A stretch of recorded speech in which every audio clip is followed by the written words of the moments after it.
Welcome back to another edition of Down to the Wire, again with my NHL analyst, Nolan Thode. And Nolan, how are you doing today? I'm doing pretty good. The season's only got a couple games left on it. We can pretty much start to see a playoff picture for the first round. There's still a few games seeding, that have to be figured out. But for the most part, getting a good idea of what the next couple months of the NHL are going to look like. And going off on that note, let's get right into the NHL headlines. So on Monday, Vegas top prospect Peyton Krebs made his NHL debut. In his NHL debut, he had one assist, and actually, Vegas ended up choking a 5-2 lead. It's very odd to see, won 5 straight over Vegas. If they are a playoff matchup, whether it's the first round, second round, a lot of people might be, kind of iffy on taking Vegas due to their current season record. Yeah, exactly. It seems that lately Minnesota has had Vegas's number, and, they're starting to heat up at, exactly the right time. Minnesota's been solid all season, but it feels like they're really starting to come together as a team, into playoffs. And I feel like, maybe even winning one round is short expectation for them. Michael Hauser, we got to talk about the story of the undrafted goalie who made his NHL debut for Buffalo on Monday. So that was his first career win. He was never drafted. He's 28 years old, and he had 8 seasons in the minors. Great story to, for Buffalo to even give him the opportunity. They signed him a couple weeks ago, and, he's just been rolling with the flow, essentially being thrown in there. It's great to see this story unravel for such, for a team that has been very negative this year. No, yeah, it's a really nice story to come out of Buffalo. It's just a guy that, has stuck with his dream, his whole life. Playing in the minors, some people never dream of, doing that, but, he kept working hard and he's able to get into the NHL and, play phenomenally for Buffalo. Caufield making the headlines once again. He scored the game winner in overtime against the Toronto Maple Leafs for the Montreal Canadiens, as Montreal would win 3-2. He is the first rookie in Montreal Canadiens history to score an overtime goal in back-to-back games and for his first 2 NHL goals. So, we were talking about the race for fourth. Right now, it's a race for third with the Winnipeg Jets, and it's crazy that just how quickly events can turn within 1 week. And as a Habs fan myself, I'm hoping for the Jets to lose in regulation every single game down the stretch now. So they play the Canucks tonight. So I'm hoping for the Canucks to win in regulation there. But, Montreal kind of have to solidify their stuff. Calgary is creeping up. Vancouver again creeping up. But yeah, they are the last team to, try and clinch a spot. Yeah, no, for sure. Like Winnipeg, it seemed like the first 3 spots were kind of locked a couple of weeks ago with, Toronto being at the top and then Edmonton and Winnipeg. Even maybe Winnipeg threatening for that 2 seed. I remember looking at the standings as an Oilers fan, but Winnipeg's, had a little rough stretch in the last couple of weeks and, they're finding themselves potentially, sliding to the 4th spot in that North Division. And, I guess we should get right into the Tom Wilson talk here. So we all know what happened with Tom Wilson and his actions taken against Pavel Buchnevich and later Artemi Panarin. But the NHL Department of Player Safety, kind of made a joke of it in a way. Hockey has evolved. I'm not sure if you saw in Hockey Night in Canada, but Jennifer Botterill was amazing. She's been a great addition, by the way. Huge ups on Sportsnet for hiring her. Anyway, I thought Wilson should have been suspended for the rest of the regular season plus more, but, to no avail. And I kind of find it odd that the Department of Player Safety never evaluated his actions against Panarin, and that, Wilson was only evaluated for his actions taken on Buchnevich. So when, maybe Wilson should have been suspended 1 to 2 games for his punch to Buchnevich, because, it wasn't all that bad. Yeah. Obviously, the worst of it was with Panarin, but I just kind of find it odd that, Wilson only got fined. Yeah, no, 100%. And, when you look at the Department of Player Safety, they got to take everything into consideration. But I'm super shocked that Wilson didn't even get a hearing for this. It just kind of came out the next day that it was a fine. And, every single person, even Capitals fans, were shocked by the news. Everyone thought that, Tom Wilson was going to be looking at sitting on the sidelines for, quite some time. But, he's just a guy that, every once in, a couple times in a year, once or twice, he'll be in the headlines for some sort of, dirty play that he makes. So, it was just really a shock that, he didn't get suspended because, for what he did to Panarin and even Buchnevich, he definitely deserved to get something. Might as well read out the Rangers statement that they put on Twitter. So the statement reads, "The New York Rangers are extremely disappointed that Capitals forward Tom Wilson was not suspended for his horrifying act of violence last night at Madison Square Garden. Wilson is a repeat offender with a long history of these types of acts, and we find it shocking that the NHL and their Department of Player Safety failed to take the appropriate action and suspend him indefinitely. Wilson's dangerous and reckless actions caused an injury to Artemi Panarin that will prevent him from playing again this season. We view this as a dereliction of duty by NHL head of player safety, George Peros, and believe he is unfit to continue his current role." That's kind of crazy that an organization would call out the head of any department in the NHL, whether it's for a different organization, but let alone, someone that oversees all the players in the NHL. Yeah, George Peros, I feel like he's done an okay job, since coming in. Nothing too controversial, but I feel like this is definitely, going to be something that gets looked back on, maybe not even for just months, years. We're looking back on this situation just because, you don't really see something happening like this. And with New York coming out publicly and, expressing their opinions on it, like typically you would think, maybe they get, in a presser, they make a comment on it. The coach kind of just brushes it off. But for them to actually come out making a statement and, directly, kind of coming at George Peros, it's really interesting. And, they received a hefty fine for it. The New York Rangers did get eliminated with their loss on Monday against the Capitals. So the East is all set. The four teams are the Islanders, the Bruins, the Penguins, and the Capitals. And I know for me, I thought the Penguins were going to fall off. I thought the Capitals were going to fall off, because of the aging core that they have. I think the trade for Anthony Mantha has really revived that top six. It gave really good juices to that top six. And Mantha has done phenomenal for them. Yeah, exactly. I think Mantha is a great addition, and it'll be interesting to see how he plays in the playoffs. Speaking of Pittsburgh and Washington, though, it's just kind of, every dynasty, not to say Washington was a dynasty, but, every great team eventually, falls out of it. And it's just, when is it going to happen? And, people were thinking maybe it would be this year for Washington and Pittsburgh, but, their aging cores were somehow able to, produce another good season.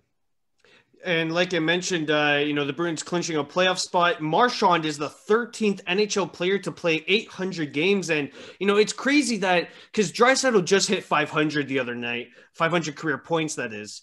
So he's probably going to hit 1,000 he's 25. So, I'm going to say he's going to hit 1,000 maybe by age 30, maybe even 29. Because Marchand's playing on the perfection line, and Draisaitl's, playing with McDavid a good majority of the season, I'd say.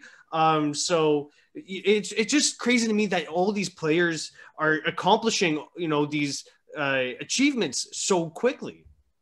Yeah, and it goes to show what would we be getting if it was an 82 game season? I feel like all these milestones are being hit even in 56 games. We'll get to it later on, the incredible feat produced by, one certain player. But yeah, just left and right, I feel like all these, future Hall of Famers probably are, having a good season this year. You must feel confident and reassured that your Oilers clinched a playoff spot. No, for sure. Even though, it looked like we were going to make a playoffs the whole season, maybe not at the start. There was a little bit of a rocky start, but, once we got on our feet, it looked solid. But, it's just nice, to not have to worry about it anymore. We know we're in. So, these games, even though they do matter, just a little bit less versus a team like Montreal, fighting for every point at this point in the season. Tyler Seguin scored in his return from the injured reserve, and the Stars actually just shut him down, I think, a couple of days ago. But the Stars, they were pushing for that fourth place in the Central, but it ended up being Nashville that clinched it there. And, Sagan spent the whole offseason rehabbing from, offseason hip surgery. He had a huge, recovery video that he posted on Twitter that, I would advise you guys to check it out. And, again, the Stars, a recurring theme, they take the game past regulation, but they have no finish in overtime. So, maybe it's the coaching strategies that, that's the problem in overtime, but they have like 15 or 17 overtime losses. It's crazy. For sure. Looking at Tyler Seguin and kind of Dallas as a whole, a frustrating season for them. Obviously, with COVID at the start of it, they didn't even get, as proper of a, quote unquote training camp as other teams did. But, guys like Seguin, guys like Bishop didn't play the whole season. Radulov had trouble getting into the lineup. I think, 2022 is going to be a really exciting season for the Dallas Stars just because, they made the Stanley Cup final in 2020 and then they kind of had a little bit of a hangover this season. And then next year, hopefully they can be looking at, a healthy roster and, looking to compete once again. And to, just to continue that point there, they also had to deal with like an ice issue, right? They had weather that postponed some of their games, which kind of made it a more tougher schedule on the players. And, you mentioned that they made the finals and we all know how well Anton Khudobin made or, was during that Stanley Cup playoff run. However, with the play of Jake Ottinger and with them, getting Ben Bishop back, you have to imagine that, they leave Anton Khudobin unprotected in the expansion draft that's upcoming. Yeah, I'm not sure if he's a UFA. He might have re-signed a contract, but I definitely think, he's going to be looking at one of the top candidates to be a goaltender, for Seattle next season. We saw what he could do in that, limited cup run in 2020. He was pretty much, they had players, doing well, Joe Pavelski, obviously, Kiviranta, but, they wouldn't have made the Stanley Cup Finals, I don't think, without Anton Khudobin's play in the playoffs last year. Byfield got his first NHL point.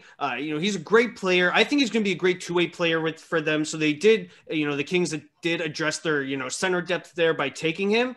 Alex Turcotte is another great player, scored a hat trick in the AHL the other night. So, the Kings, they have a bright future. No, for sure. I think, LA, they won the cup in 2012 and 2014 and, they had some successful years between that and, now, but, a couple of bad years resulted in them getting some decent prospects and they were able to build somewhat of a pool and, getting it sped up with getting the number 2 overall pick was nice. Quentin Byfield just looks like he's going to be, a really solid piece for them. Moving on to our Tuesday notes, Connor McDavid became the third player in NHL history with 30 goals and 60 assists in 50 or less games. He is just a phenomenal player, like a literal highlight reel machine. Like this guy, you can't even compare him to anyone else in the draft because he's in a league of his own. No, yeah, exactly. Anytime you try to compare someone to McDavid, it seems like he goes out and gets a 4-point night and just kind of reminds you that he's sort of on a level of his own, like you mentioned there. I remember it was his first full season when he won the Hart in 2017, I believe, 2016, 2017. And in 82 games, he had 30 goals and 70 assists. And I remember thinking, that was a very solid season. It just looked very nice, 100 points. But only in 82 games, and we're seeing what he's doing this season, and he's just incredible. Devan Dubnyk tested positive for COVID-19 and is going to miss the next 2 weeks. That's a huge loss for Colorado there. Like, I don't think they trust Hunter Mishka as their third string goalie, because that's why they brought over Devan Dubnyk was to give Philip Grubauer, some relief. Yeah, and my fantasy team knows better than any that, Jonas Johansson isn't a great option either. He gets lit up. He was in Buffalo, but, Grubauer might be getting the majority of starts down the road until Dubnyk's able to come back. Milan Lucic officially waived his no-move clause for Seattle. He doesn't want to handcuff GM Brad Treliving. So, this is just a good move by Calgary. It's, respectful on Lucic to waive his no-move clause for Seattle. So, Calgary could protect an extra forward. So, that's good. Like, I like this move.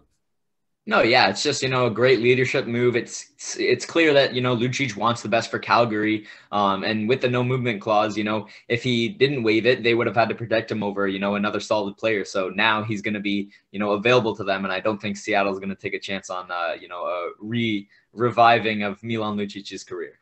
Jack Rathbone made his debut for the Canucks, another prospect, and I think I mentioned last week, I think that, with the Canucks, we'll be seeing more prospects make their, debuts in the NHL because, some players are going to be injured due to their, compact schedule. They might rest some players, but yeah, just another prospect in their pipeline that made his debut. Like you said, just anyone's pretty much getting into the lineup now with all the issues that the Canucks have had. And I was watching the Canucks Oilers game the other day, and the top guys, but a few guys in their bottom six, you just have to search up online or read a second time just to make sure you know who they are. Mike Hartman scored his first NHL goal for the Chicago Blackhawks. And, this is an interesting story with the Blackhawks. And I think they actually lead the league in rookie goal scoring. Like, they've had the most rookies score goals. I'm trying to phrase that in a way for it to make sense, but that's just because of the youth development that they're having, the youth movement, with Jonathan Taves being sidelined for the whole season. No one would have thought that the Blackhawks would, give this much opportunity to these many young guys. No, exactly. At the start of the season, Taves, leaves and Doc gets injured. So it really allowed for the Blackhawks to just kind of treat this season as, getting experience for as many guys as they could. Obviously they had a good first half. Patrick Kane was, making some heart conversation. They were able to compete in that Central Division, but, things have fallen off a bit, but they're still getting experience for a lot of their young guys, and it could be, beneficial in the future. Stamkos and Kucherov were practicing on Tuesday, and Stamkos says he's going to be healthy for the playoffs. And, I'm very happy for him because, like we all saw in 2020, he scored the one goal and never really made an appearance ever since. And, this is really important for Tampa because, they get two really important players that count for a lot of their goals, and Kucherov and Stamkos are just lethal on the power play. They're lethal 5-on-5. So this is a huge addition for them. No, absolutely. It looks like they're going to be either second or third in the Central Division playing Florida. I'm super excited for the Battle of Florida. The first time that those two teams are ever playing in the playoffs. The Panthers are looking at it. This isn't the Tampa Bay Lightning team that they're going to be that they've played all season.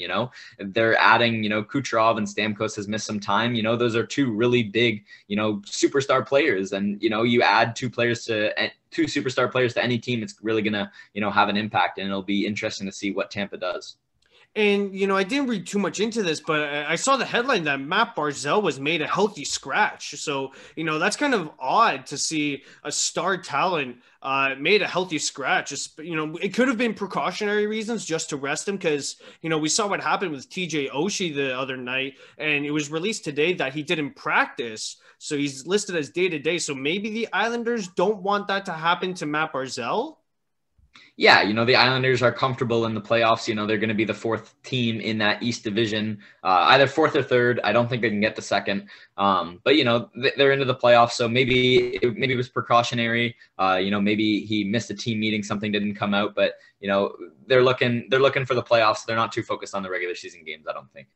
On Wednesday, that was the big brawl between the Capitals and Rangers, which we will get to. But starting it off, the Vancouver Canucks are bringing their AHL team to Abbotsford, BC. And, I think that most NHL teams over the last couple of seasons are relocating their American team because it's easier to send players up and down, right? It's easier on them for transportation. Yeah, being an Oilers fan, our team is in California in Bakersfield. So, in a pandemic season especially, it's a little frustrating just because there is a commute and, a quarantine period that the players have to go through if we want to bring them up. And, back when Hamilton Bulldogs had a AHL team for the Montreal Canadiens, it really didn't make sense geographical wise and, location based wise for them to keep Hamilton as their American affiliate. So luckily they moved to Laval and became the Laval Rocket because, it just made sense to have, a local farm team. No, for sure. And I think, Quebec can definitely support another hockey team, being in the AHL and connected to the Montreal Canadiens. I'm sure, the city of Laval, has grown to love their team. Alex Newhook is making, he made his NHL debut for the Colorado Avalanche, another top A prospect in their prospect pipeline. And, the Colorado Avalanche just keep getting better. He played on a line with Andre Burakovsky and Nazem Kadri. And, Newhook is going to be a stud for them. Like there's no way of putting it. He did pretty well in the World Juniors, I thought. But yeah, like Colorado keeps getting stacked. Joe Sakic has done a phenomenal job of building that team. No, yeah, they're just so well built, everywhere you look on their team. Maybe with goaltender, they have a little bit of a depth issue just because, I feel like Grubauer is a solid starter. But, once you look past that, I guess Francouz has been hurt all year, so that's impacting them. But, you look at their defensive pipeline, they have guys who are ready to play now, and they have guys that, probably could be playing on an NHL roster. It's just they're so deep that, it's tough to crack the lineup. And, this Colorado team, it's going to be interesting to see, even if they win one cup, how many can they win? They just have a great core, and, they have that superstar player like Nathan MacKinnon. And he's mentioned he doesn't want to take, a huge contract. We'll see what he obviously does when his contract expires. But if he's willing to take a pay cut, they might be able to have just a stacked team for the next 10, 15 years. The New York Rangers fired their GM, Jeff Gordon, and president, John Davidson. This came as a surprise to me, and it's very odd as Gordon kind of rebuilt that Rangers team really fast in the modern day salary cap era. It was reported that Chris Drury is taking over as the GM and president, and he was actually also interviewed by the Sabres. So luckily for Drury, he didn't take that Sabres job. And, in hindsight, it's good that he didn't. And apparently this wasn't related to the Tom Wilson incident. Both Gordon and Davidson did not know the statement was in the works until it was released, and they were fired because of underachieving. Although when I hear that they were fired because of underachieving, the Rangers were kind of dealt a bad hand from the start. Like the East is a really tough division, no matter how you put it. So I just find this firing really odd. Yeah, I really, typically when there is a firing of any sorts, there's some justification behind it. And, yes, there is a little bit, but, not a ton, just because, the Rangers, like you mentioned, they've done a pretty quick retool. They've been able to, kind of turn their core around completely, and now they have guys like Panarin, Lafreniere, Capo Caco, Ryan Strome, guys that they didn't have, the last time they were competitive. I think the Rangers are, really big bounce back candidates for next season. They came fifth, I believe. I think they're going to lock up fifth in the East Division, which, isn't even that bad. They beat out, Philadelphia, who was expected to make the playoffs. But, they got a goalie of the future in Igor Shesterkin, a number one defenseman of the future in Adam Fox. Hopefully Lafreniere is able to take that, step up in his second year. And I think, the Rangers, this firing, I feel like might be their last for a while. And they're looking at, just having a stable franchise for the next little while. Getting into the Rangers and Caps game, off the opening faceoff, there was a line brawl, and then 49 seconds later, Brendan Smith fought Tom Wilson. So this game set the record for 6 fights in 5 minutes. And that headline's going to overshadow something that we should have cherished more, which was TJ Oshie completing the hat trick. And that was his first game back since his father's passing. And, we all know what TJ Oshie, how emotional he was in 2018 when the Caps won the cup. But yeah, his dad suffered from Alzheimer's disease. This was his 4th career hat trick, but the fight and Tom Wilson is going to overshadow what should have been the proper headline. And, that kind of frustrates me as a hockey fan. No, absolutely. I was telling my mom about it. That's how much of a, story that I thought it was. I typically, don't share everything about the NHL with my mom, but I was telling her about TJ Oshie just because, it really warms your heart because, he cares a lot about his dad and, the infamous or classic interview that he did in 2018, it was just a part of that cup win for them and a part of TJ Oshie's character. So for him to do this hat trick, post his father passing, it's just an incredible feat, and congrats to him. It's too bad that it had to be this game. Shane Pinto scored his first NHL goal, and man, Ottawa looks really good for next year. Like they could be a dark horse candidate to make the wild card. I don't know if the NHL is bringing back the wild card. That's if they do. They might be able to sneak into the 8th spot if NHL does 1 through 8. for the playoffs. But Ottawa is a dangerous team, man. Like, I think a lot of people are underrating them.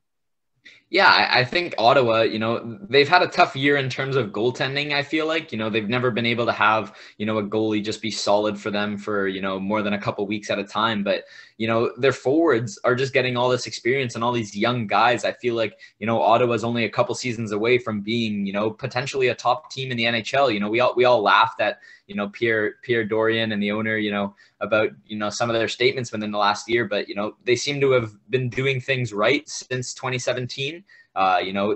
They were one goal away from making the cup final and then, had a couple of bad seasons, but, future's looking bright in Ottawa for sure. Elvis Merzlikins said in a post-game presser that during the timeout between, during the Columbus game, he wanted to go for a goal on the empty net. And actually, John Tortorella, Tortsy, backed him up. So Torts had this quote to say, "I don't give a fuck what you do, just don't fuck it up." And Elvis Merzlikins said, "Don't be mad at me if he costed them the game." So, I thought it was kind of funny to see the coach kind of back Elvis Merzlikins up and say, like, yeah, I'm encouraging you to score a goal.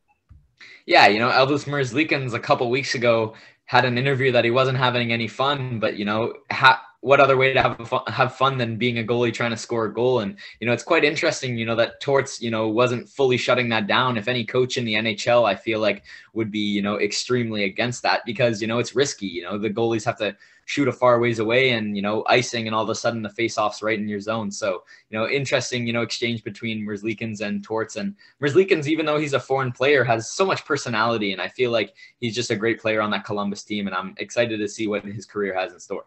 Marc-Andre Fleury officially became the third, he's officially in third for all-time goalie wins with 490. He accomplished that feat on Wednesday. Hats off to Marc-Andre Fleury. This guy was really put in doubt ever since Matt Murray took over, but he's kind of had a resurgence with his career in Vegas. Yeah, Pittsburgh fans, they could be scratching their head thinking they picked the wrong guy because now Matt Murray's in Ottawa. They have their guy in Tristan Jarry, I think, now. But Marc-Andre Fleury, just an incredible goaltender, was drafted first overall, and for a goalie, if you get drafted first overall, you're either going to be third all-time in wins like Fleury or have a career like Rick DiPietro, I guess. But he's just been incredible, whether it be in Pittsburgh or Vegas, and there's no surprise that he's third of all time. Anze Kopitar recorded his 1,000th career point. Obviously a two-time Stanley Cup champion. He was a huge role. He played a huge role in those two cups. Very happy to see him accomplish 1,000 career points. Yeah, and, Draisaitl reached 500, like we mentioned before, really good for a German player. But I think Kopitar, if I'm not mistaken, is Slovakian. And Slovenian.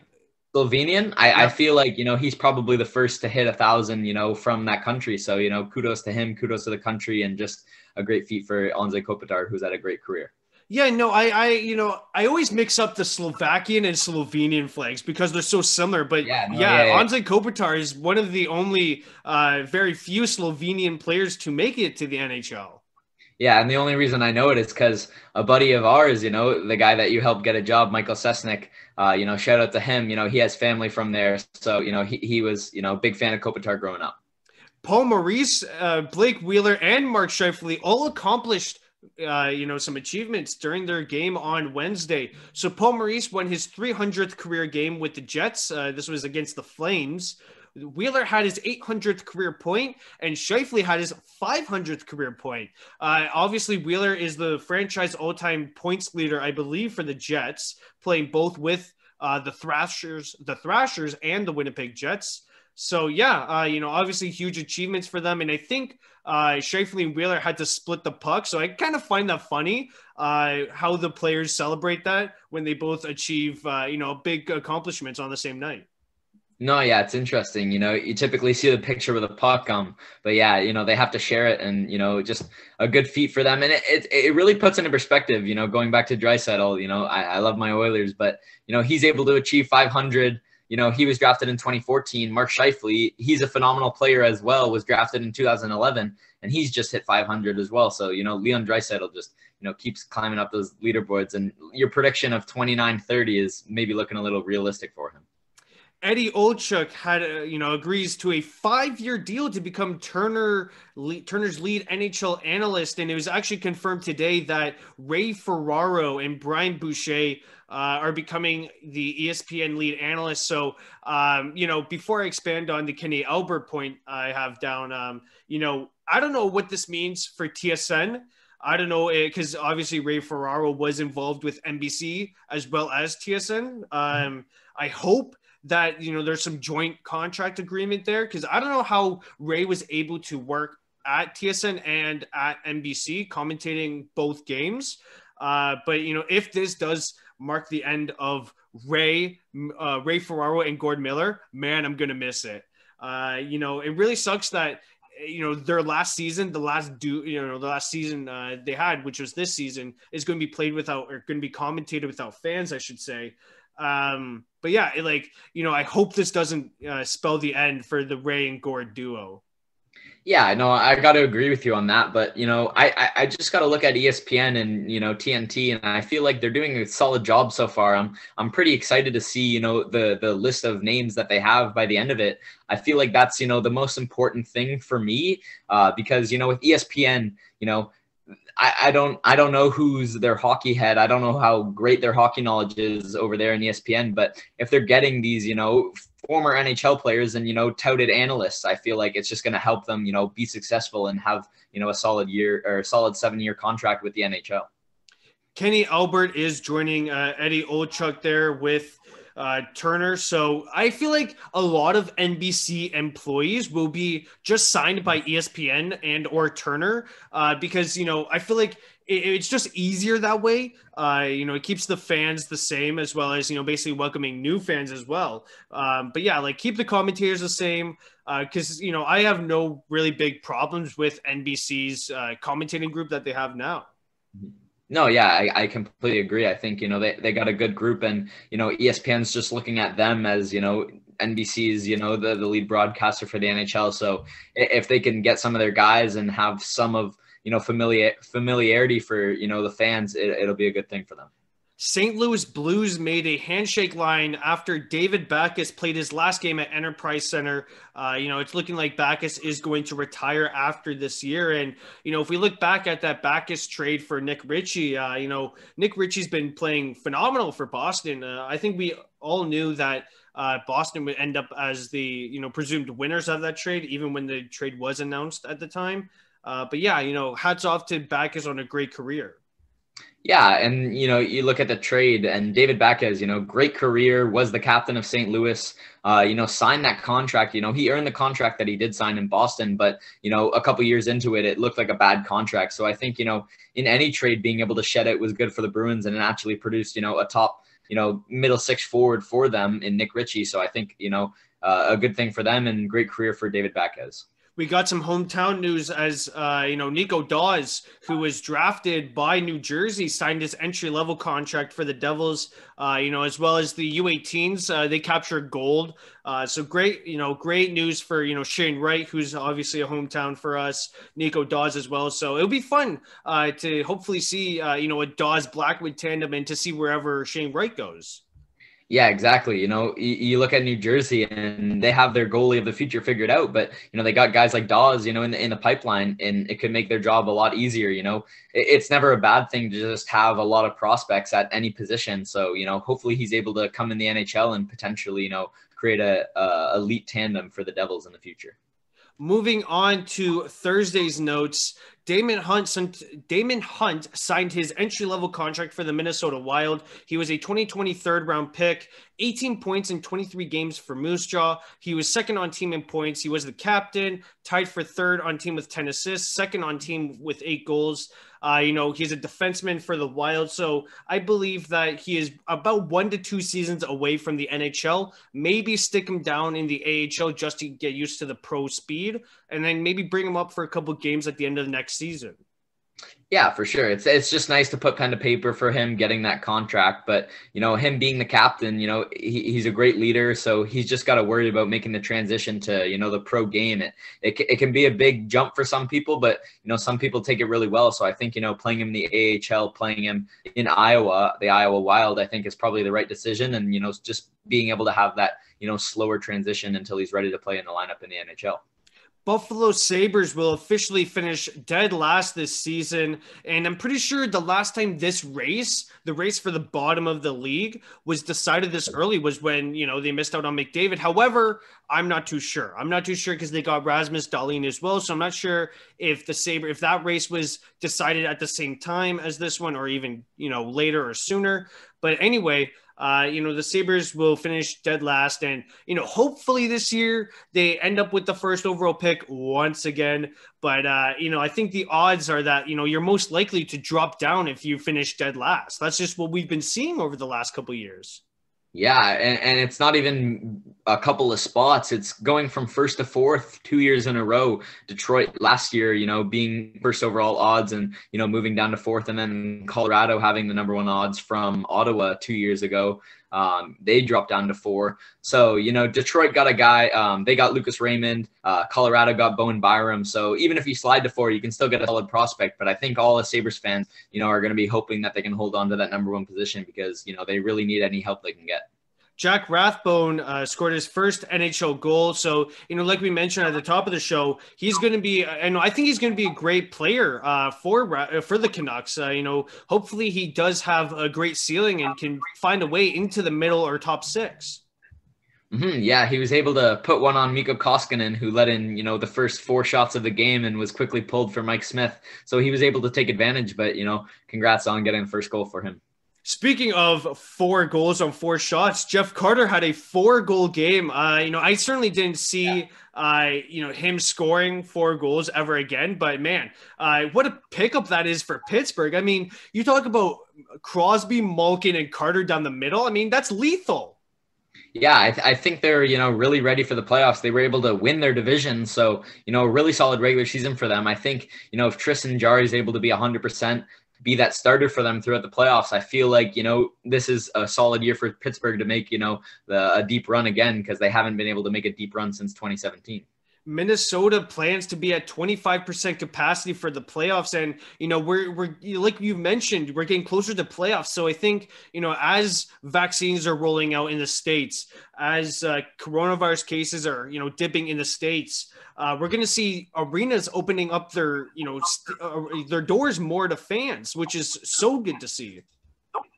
Yeah, exactly. I was watching these Kaprizovs on my fantasy team. I, tuned into a lot of Minnesota games this year, and yeah, their fans were a part of their games. It was really exciting to see, and 25% capacity. Maybe doesn't sound like a lot, but if you're getting thousands of fans into the building, it can really make an impact. And I think Minnesota definitely needs that because I think back to Minnesota playing Chicago maybe in the playoffs, and I feel like they had a really good atmosphere because they're the state of hockey, so they got to represent.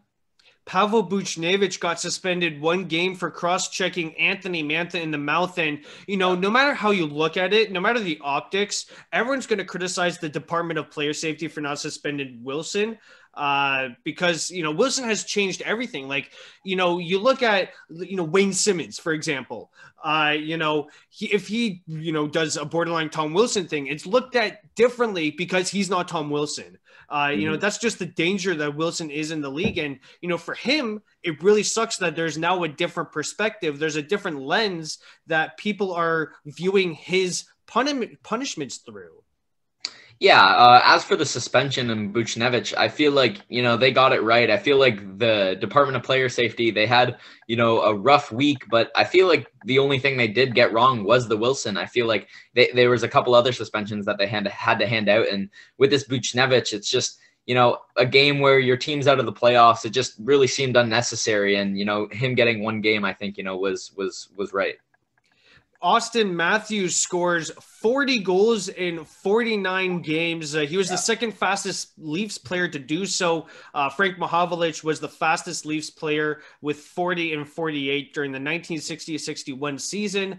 Matthews, again, a generational player, someone that can really change your franchise. And, with the Leafs core that they have now, it would be an embarrassment, really, if for Kyle Dubas, if they did not win a cup or if they did not make the Stanley Cup finals at least once or twice with the current core. No, yeah, I think this core is set. This year especially, you're looking at anything other than, if they don't even win a series this year, it's just going to be looked at, as a disappointment for this Leafs team. And, they have all the pieces to be successful. Austin Matthews, incredible feat, 40 goals in 49 games is just absolutely incredible. If this were an 82-game season, he'd be setting some sort of record for sure for the Maple Leafs. It's too bad that it's 56 games, but, 40 goals, you'll take it anyways. The Canucks scored 4 goals on 4 shots on Koskinen, and like you mentioned, he is the third goalie to be pulled when that situation happens. Most recently, Don Beaupre of the Caps in a 7-4 loss against the Pens on November 24th, 1989. Obviously Koskinen didn't have the best of game. And, when we talk about goalie tandems, it's very important to find consistent backup goaltending. And I feel like with the Oilers and Koskinen, you never really get that. Yeah, I feel like with both the Oilers goaltenders, Smith and Koskinen, they have games where they're very solid, goalies that you can trust as a starter, but that trust really isn't there when they're inconsistent. It's crazy to think, thinking back to the qualifying round when the Oilers played the Chicago Blackhawks, Dave Tippett went with Mike Smith in that first game, and Mike Smith had a poor game. And Oilers fans were calling at Tippett's head, saying you should have started Koskinen. But if Koskinen gets the game 1 start in this year's playoffs, I feel like it'll be the exact opposite of that situation. On Friday, Cam York made his NHL debut, obviously a top prospect for them. He had 5 points in 6 AHL games, 20 points in 24 games at U of M, top 10 goals on that team with 4, third on the team with 16 assists. He had 6 points in 7 games at the World Juniors. He was the team captain, and he was tied for second on the team with 5 assists. So obviously, reading off the stats there, it's very easy to see that Cam York is at least a point per game player or just below it. Yeah, and as a defenseman, that's really good. Cam York, the Flyers have some solid pieces on their blue line, but it's still, a little raw, not complete. So hopefully he's able to come into this lineup and, kind of keep his job here. You don't want him to be bouncing between the NHL and AHL. Hopefully he can just be an impact player off the gate and, keep that position. We had a little bit of a kind of love story that we have to go over here. It's hockey related, but it also includes basketball and all Arizona sports. So the Twitter user MBoneHD announced there's no 4th date between the girl that he was taking out to all these sport games. And I'll read through kind of the story that it was. So the Twitter user Buck Army tweeted at the Diamondbacks to get the cameraman to zoom in on his roommate going on a date. So, the exchange goes on, and Bally Sports TV gets involved. So that's obviously the TV network for, the Arizona Diamondbacks, and I think all of Arizona sports. So then Buck Army gave them the details of what section they are in. So he tweets out M section F. He gives the details of what his roommate is wearing, a red shirt with a girl wearing green, third base side. The D-backs actually find the couple and tweet out that to Buck Army that the date is going well. The Diamondbacks ended up getting them on the Jumbotron.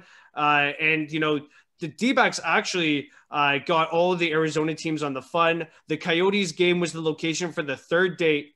And there's, the Suns were supposed to get the 4th date, but after the 3rd day, I think they had enough of the Arizona sports teams, but no. But yeah, that's a kind of fun love story that happened, that got the D-backs involved in all Arizona sports. No, exactly. I think you look at it as, a good thing just in general for sports, but specifically Arizona, they're not the, most marketable town for sports or I guess, a state, but you look at that, it's just anything, being in the news and, getting a little traction to them. It's unfortunate that they weren't able to make it to 4 dates. It would have been nice to see them, grow up, get married, have kids, and we would be able to look back at it. But, just a couple games, and it seemed those 2 dates went well, but no 4th one. ESPN is actually out on Wayne Gretzky. TNT seems to be picking him up for their panel. And, I'm very interested to see what philosophy Gretzky can bring to the game of hockey today. Like, obviously he retired, decades ago, but maybe he has to rethink some of his philosophy, some of his thinking, because obviously the game of hockey has evolved since he played. 100%. Like you look at baseball, you could have a player from the 60s be an analyst and they could pick up on, most of the game. However, the NHL has just changed so much. Even the greatest player of all time might have a hard time keeping up. But, Gretzky is just going to, bring viewership, I believe, if he's able to get on that panel. And I think, that's just a good thing in general. He was the coach of the Arizona or the Phoenix Coyotes at the time. So didn't do too well there, but I feel like being an analyst is a much different thing from being a coach. And, hopefully he's able to get that position and succeed in the role. Hurricanes clinched their division. And like you mentioned, the Battle of Florida, or how about the Sunshine Showdown between the Panthers and Lightning? I'm going to go with the Sunshine Showdown. That's the first time they've met in the playoffs. And, I'm super psyched for this matchup. I think the Panthers and Lightning, on paper, they look pretty good against one another. On the ice, they had like 149 penalty minutes or something like that. Yeah, no, you look at these teams and you look at the makeup of their rosters and you typically think that, it would just be, a skilled game. However, they got pieces like Radko Gudas, for the Panthers, Pat Maroon on the Lightning, and they got a couple of grit guys, and they played last week. They're going to play again tonight. We're recording on Monday, so we'll get, a really good preview for what the series is going to be like. But, I'm just excited because both teams, are real threats to take the series. Phil Kessel scored his 900th career point, and Phil Kessel is one of those players who consistently plays 82 games a season. He's one of the real active journeyman, but Ironman in the NHL right now. And hats off to Kessel because he got traded from Toronto to Pittsburgh.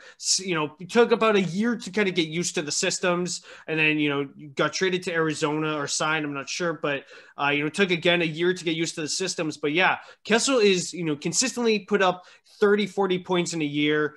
He can never get stopped.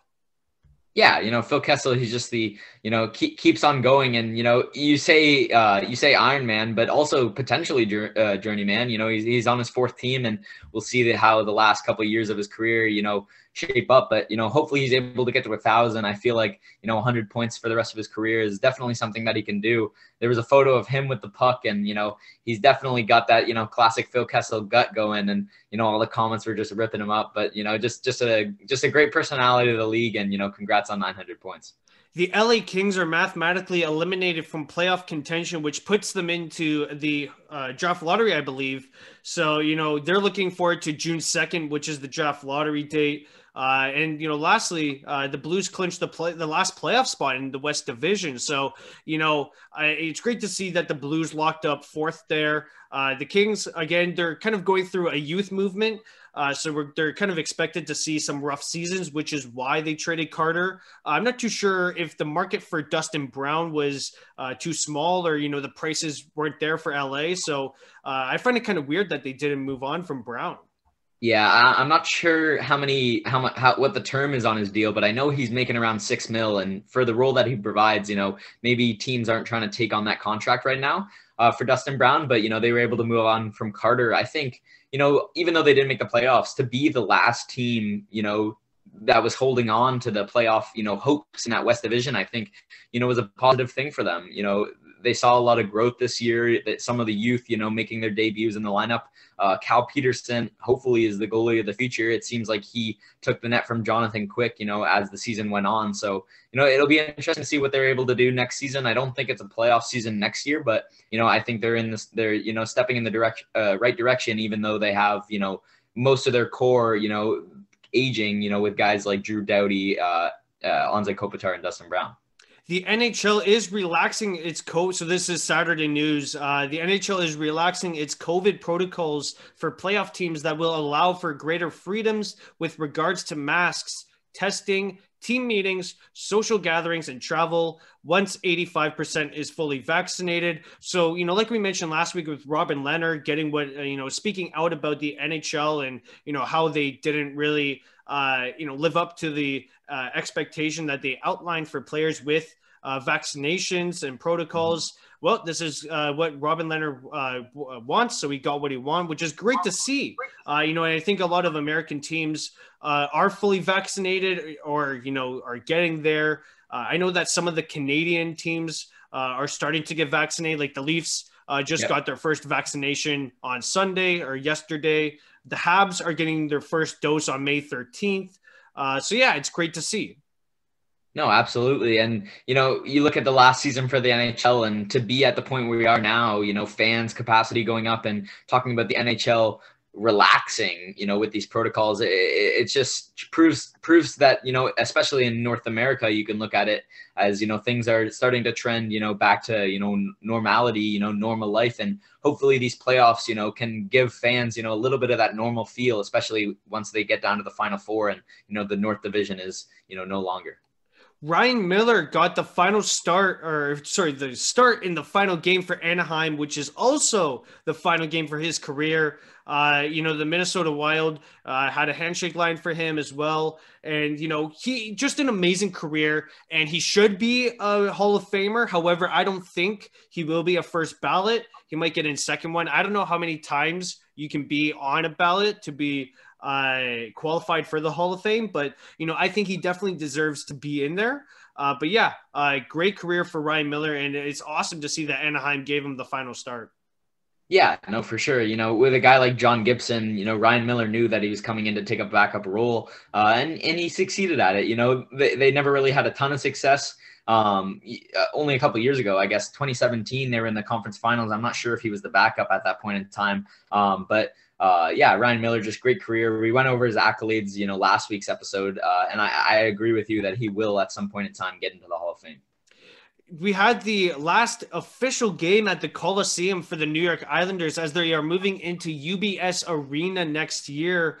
It's great to see that, the Islanders finally got a home after but playing both at the Coliseum and at I'm forgetting the other arena. Anyway, Barclays. Yeah, Barclays Place. Great to see that the Islanders finally found a new home. No, yeah, for sure. And I think, when they were playing in the Coliseum, they were on Long Island and they were able to, bring in the fans just because, they were part of the team. But when they made the shift to Brooklyn, attendance went down and, they had a rough couple seasons, but now, they're getting this brand new arena. I think, it's just a great time for the Islanders and they have a solid team, in front of them. So, good for the fans and, hopefully they're able to keep, some of this core and compete, next season when they have the new arena. Rod Brind'Amour signed a 3-year extension with Carolina, $1.8 million a year. This contract extension is deserving with the current core that they have. I think that the players and the coach really gelled together. No, yeah, I think Rod Brind'Amour is a perfect coach for this Carolina team just because, he had a really complete game when he was a player. And, there's just a lot of 200-foot players on this Carolina team. They have a lot of guys that can do a lot of things. And, they proved it this year. They're missing their starting goalie practically for half the season. And Peter Mrazek, Nedeljkovic and Ryan were able to, keep them afloat. But they're able to clinch the division. Just a good week for the Hurricanes. And I think, they're poised for a deep run. Tim Stützle scored his first career hat trick. He became the youngest player in Sens history to record a hat trick. So obviously, third overall pick in 2020, really made a impact on the Sens roster, a part of that youth movement. And I think he's going to be a great piece for the Sens to build around. Yeah, it begs the question, though, what do you think Quinton Byfield would have done, had he slipped to 3? Do you think he would have played the full season? Because I believe, they would have given him that opportunity. But I don't know, just, great first career hat trick, hopefully first of many, just an exciting player. He seems like just a nice guy. He's got a great skill set and a great piece for Ottawa moving forward. I should mention before getting onto the Toronto point, Carolina and Nashville are going to match up in the first round of the playoffs. And that's actually, again, the first time ever that this playoff matchup has happened. So, as we're seeing around the league, we're seeing all these unique playoff matchups that probably would have never happened had there been an 82-game season. Yeah, with Carolina and Nashville especially, you have a team that's traditionally in the Eastern Conference and a team that's traditionally in the Western Conference playing in the first round. So, I'm excited to see how those two teams match up. Nashville, hopefully they can put on somewhat of a fight. Carolina's had their number this year, even though Nashville was able to get the win on Saturday. But it'll be a good series, I think, and it really depends on how UC Saros plays. Toronto clinched first in the North Division. I think Calgary was a team that really disappointed. But I think that preseason, we kind of saw Toronto, like with the group that they have and just, the teams that they're matching up against every night, that, they were going to run away with the division at some point this season. Yeah, exactly. You wrote it down this week's headlines, but I feel like we could have put it in the first ever episode of Down to the Wire. The Leafs kind of had the division all year, a couple of slow, stretches. Everyone goes through those, but they're able to get first in the division, just good for them. And, now it's all onto the playoffs for the Leafs. Leon Draisaitl recorded his 500th career NHL point, but that was with obviously McDavid setting him up. But the achievement that's going to overshadow that is Connor McDavid scoring 100 points in 56 games or less. I mean, whenever you're in the same conversation as Wayne Gretzky, you're obviously doing something phenomenal. Yeah, and McDavid has just had a phenomenal, last 2 weeks, because I remember the conversation of, will he hit it in 56 games? Will he be able to get 100 points? And, he did it with 3 games remaining on the schedule. And, he really capped it off, 4 points on Saturday night against the Canucks. He was sitting at 96 points, going into it, and he's able to hit 100. Everyone around him, once, Draisaitl was able to pot that 4th goal with McDavid on the primary assist, everyone just seemed, super happy, and McDavid was able to share that with his teammates. And, Rasmus Kupari scoring his first NHL goal for the Kings. And, we mentioned Byfield getting his first point, and now we got Rasmus Kupari scoring. It's great to see, again, the youth movement that LA is in. They're getting production out of their, young players. And, I think there's going to be a growing buzz around the city of Los Angeles, that they're getting hyped. Okay, the future's here. We might be a playoff contender in, let's say 4 or 5 years. Yeah, I think they got an exciting core, and I'm interested to see how many of their prospects are able to make their World Championship rosters, because a lot of them, we got limited action in the NHL this year, and I'd like to see a little bit before them, don't have to wait all the way till next year starts. John Tortorella and the Columbus Blue Jackets agreed to mutually part ways. This news comes on a Sunday. Tortorella became the winningest coach in Blue Jackets history with 227 wins, 4 playoff berths, including their first ever playoff series win. He spent 6 seasons with the organization. And, to say the least, it seems like Tortorella, before the season happened, kind of had a successful tenure.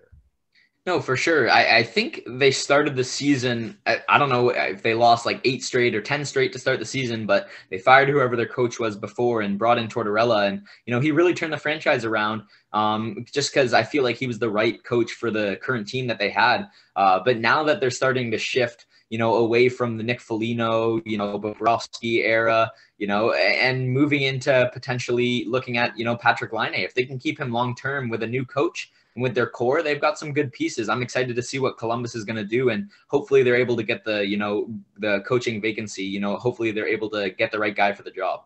The coaching carousel continues as Rick Tocchet and the Coyotes have mutually agreed to part ways. I thought this was coming to a surprise here. I guess Tocchet didn't fit the Coyotes' direction that they wanted to go in. I thought that Rick did a good job. But yeah, this came as a kind of a surprise to me. I didn't think that, Tocchet would get fired this early in his tenure. yeah, they only gave him 4 seasons, and he was a good assistant coach in Pittsburgh. People were excited to see what he could do in Arizona, and then they made the playoffs last year, but unfortunately, with the luck of the draw, they had to play Colorado in the first round.